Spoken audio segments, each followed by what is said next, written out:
এখানে আমি সিলকার কাপ মাছটা ভুনা করব। আর এই সিলকার কাপ মাছ আমাদের কাছে অনেক ভালো লাগে না, পছন্দ না। তারপর আম্মা আনছে, কী করব, পরে ভুনা করব। একদম লাগাও না, আবার একদম ঝোলও না, মাখা মাখা করে মাছটা ভুনা করব। টমেটো দিয়ে যা যা মশলা লাগে সব মশলা দিয়ে আমি মশলাটা কষায় নিলাম। টমেটোটা দিয়ে দিলাম, কাঁচামরিচ দিয়ে দিলাম, ধনিয়া পাতা দিয়ে এখন মাছগুলি দিয়ে দিলাম। আর মাছগুলি একটু কড়া করে ভাজি করে নিছি। আর কড়া করে এই মাছটা কড়া করে ভাজিটাই খাইতেই মজা।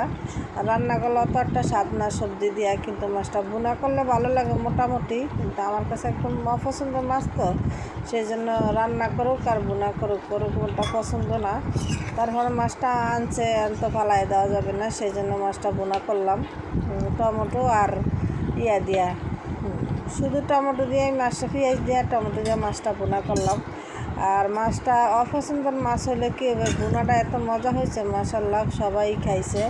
মানে আমাদের বাসার ভুনা করলে অন্য কোনো মাছ ভুনা করলে থাইকা যায়, কিন্তু এই মাছটা আর ছিল না, এক পিস পরে ছিল, ওই পিস আম্মা আর আমি ভাগ করে খেয়ে ফেলছি।